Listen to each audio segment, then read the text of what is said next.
महाराष्ट्राचा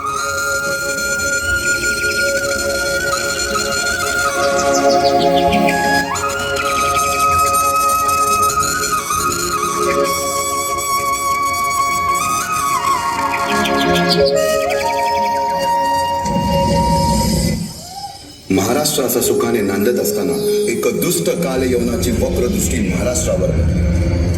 महाराष्ट्र परकीय स्वारांच्या टाचेखाली भरडला जातो. अपहरण, अपमान, जुलूम, जबरदस्ती, अन्याय, अत्याचार, मंदिरांची तोडफोड, स्त्रियांची, धनधान्यांची लुटालूट थांबत नव्हती. जेव्हा आपल्याच घरात गोठ्यातली गाय आणि घरातील माय असुरक्षित होते, तेव्हा घरातलाच अंधकार मनात घर करून बसतो. अशा वेळी साधू, संत, लहान, थोर, लेकी, बाळी अवघा महाराष्ट्र देवाला गाराणं घालतोय. अरे जेजुरीच्या खंडोबा, पंढरपूरच्या विठोबा, तुळजापूरच्या भवानी आई, दार उघड, दार उघड आई, दार उघड.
सरते शेवटी देवानं गाराणं ऐकलंच.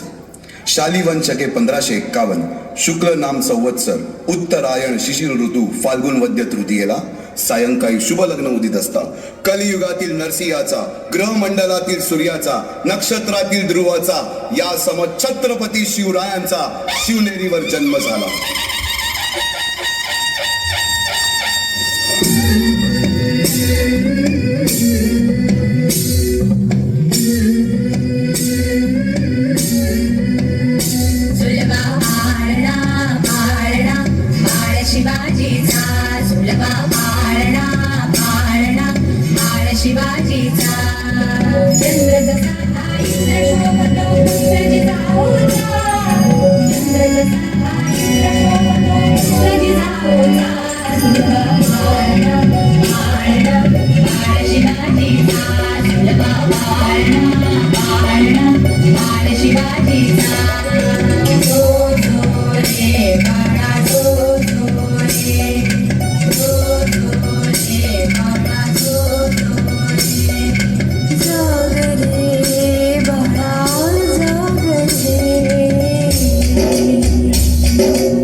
बालवयापासूनच शिवबांना माँसाहेब जिजाऊंनी रामायण महाभारतासारख्या गोष्टी सांगायला सुरुवात केली, ज्यामधून धर्म अधर्म, सत्य असत्य, न्याय अन्याय यातील फरक शिवबांना समजू लागला.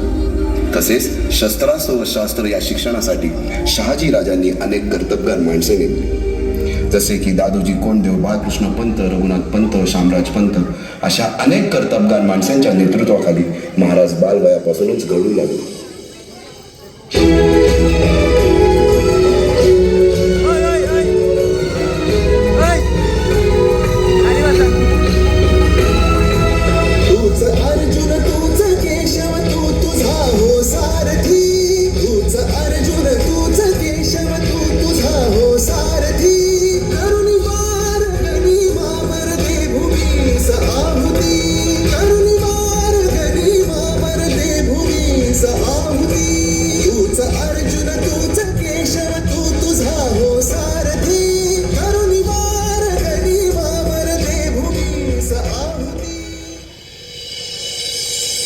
ते नेतृत्व कधीच साम्राज्य उभे करू शकत नाही.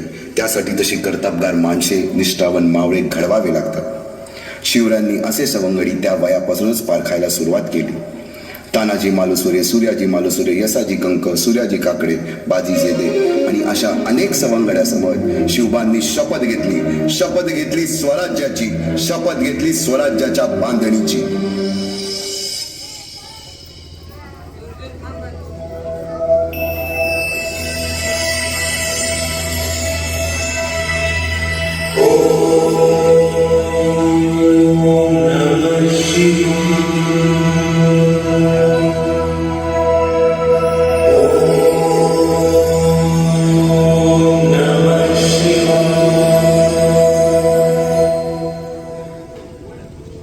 आम्ही मराठे यवनांची पीडा नष्ट करण्यासाठी हिंदवी स्वराज्य स्थापन करीत आहोत. यवनांची पीडा नष्ट करण्यासाठी हिंदवी स्वराज्य स्थापन करीत आहोत. राष्ट्रभावनेने संघटन करून देशावरील परकीयांचे आक्रमण नष्ट करीत आहोत. स्वकीय व परकीय शत्रूंचे उच्चाटन करण्यासाठी स्वराज्य स्थापन करीत आहोत. यात तू आम्हास यश द्यावे. हे राज्य व्हावे ही तर श्रींची इच्छा. रायरेश्वरासमोर शपथ घेतली आणि स्वराज्याची गोडदोड सुरू झाली. तोरणा किल्ला घेऊन स्वराज्याचे तोरण बांधले. पुढे मुरुंब देवाचा डोंगर, कुवारी गड, सुभान मंगल, कोंढाणा, शिरवळचा किल्ला, पुरंदर आणि 12 मावळ स्वतंत्र झाला. पुढे राजांनी पराक्रमाने जावळी देखील घेतली. परंतु त्यानंतर स्वराज्यावर ओढवले भले मोठे संकट. ते संकट म्हणजे अफजल खान.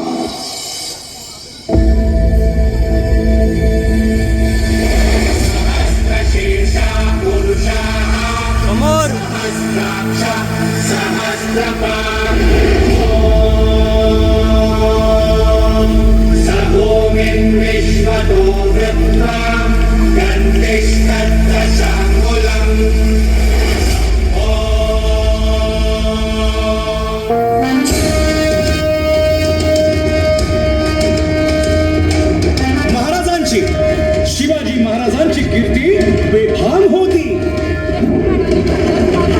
महाराजांची कीर्ती बेफाम, भोल्यांना फुटला घाम. याला कोण घालील यस्सेने दरबारी पुस्ती बेगम. बडी बेगम म्हणजे अली आदिल शहाची आई बर का. नजरेत तिच्या अंगार दरबार झाला गपगार. कुणी घेईना पुढाकार, साऱ्यांनीच मानली हार. इतक्यात अचानक एक सरदार उठला, बोलला, हम लाएंगे शिवाजी को. आणि त्यानं विडा उचलला. नवतेचं अफजल खान. या नवतेचं अफजल खान चिता जागता जणू सहिताने. कान बोलला छाती ठोकून, शिवबाला टाकतो चिरडून.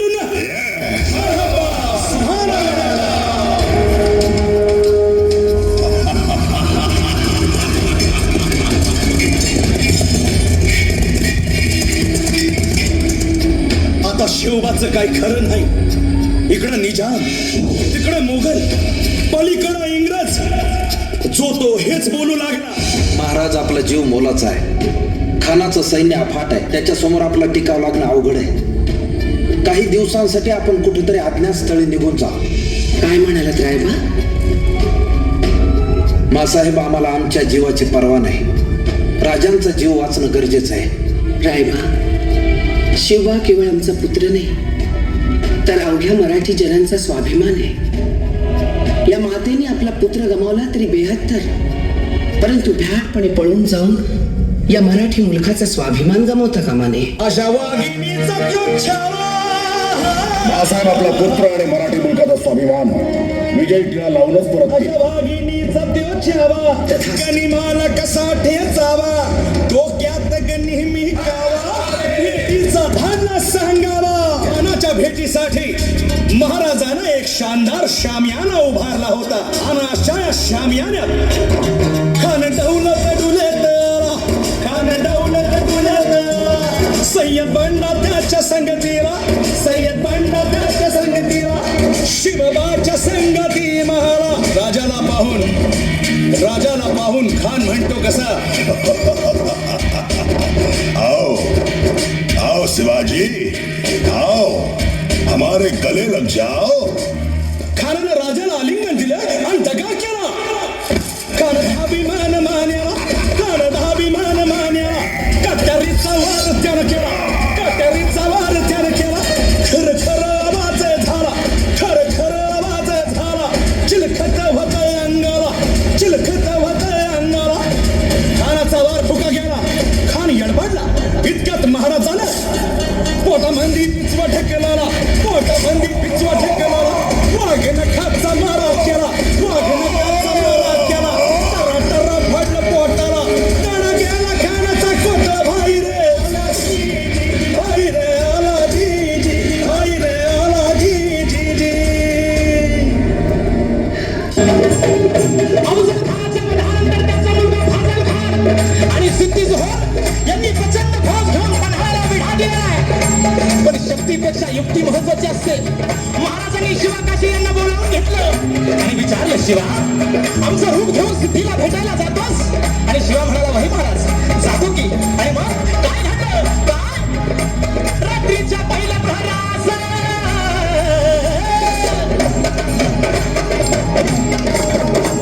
रात्रीच्या पहिल्या प्रहरास त्याच्या सुमारास गड उतरण्यास शोभ पालखीत बाजी सांगती. पावसानं ओली झाली धरती, रात अंधारी मावळ चालती. दुसऱ्या पालखीत शिवा काशीत मोठा रुबाबात झाला दादा.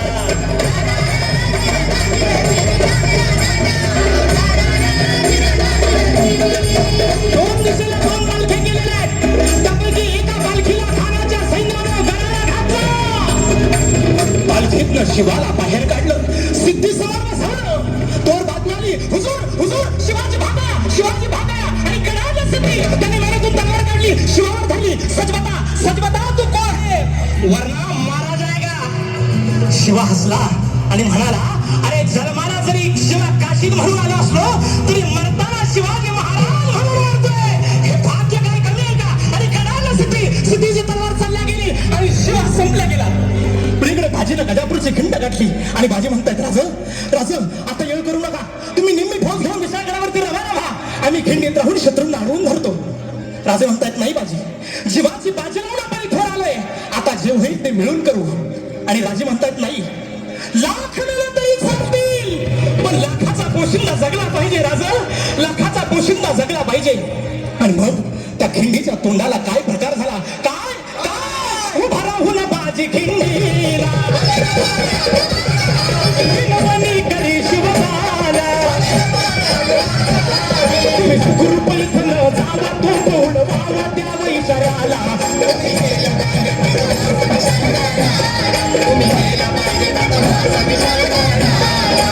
आलो हाताची नीला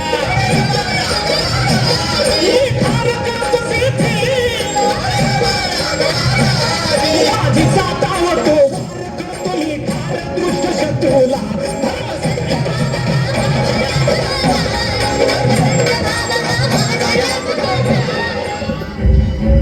तेथील रयतेला सुरक्षा हवी आहे आणि त्यांच्या सुरक्षेसाठी कोंडाण्यासारखे बळकट किल्ले आपल्याला घ्यायलाच हवे किंवा. होय साहेब. राज सौराज्य परीस मोठं मंगल कार्य कंच. आम्ही असताना राजा चौथा कोंडाणीवर जाणार, आगीत उडी घालणार, वाघाच्या तोंडी मान देणार. अहो मग आमचं उपयोग काय? वटांवर या मुठमुठ मिशा कशाला? या पराती एवढ्याला छात्या कशाला? हे मुदगलावानी टणक दंड कशाला? ही मजबूत मनगट कशाला? कशाला मिशांना पीळ भरायची औसा? नाही ते काय कोंडाणा घेतल्या बिगर माझ्या घरातलं मंगल कार्य होणार नाही. कोंडाण्याचं पान म्याच उचलणार. राज आधी लगीन कोंडाण्याचं मग राहायचं.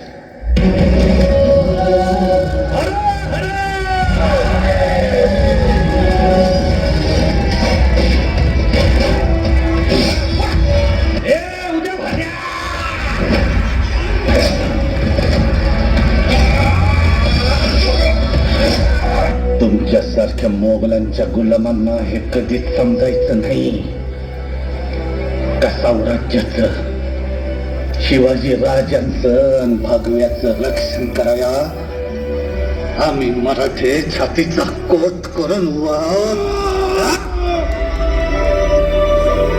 तुमचा वंगाळ हा साम्राज्या पातूर पोचस्तवर उघडून टाकू आम्ही.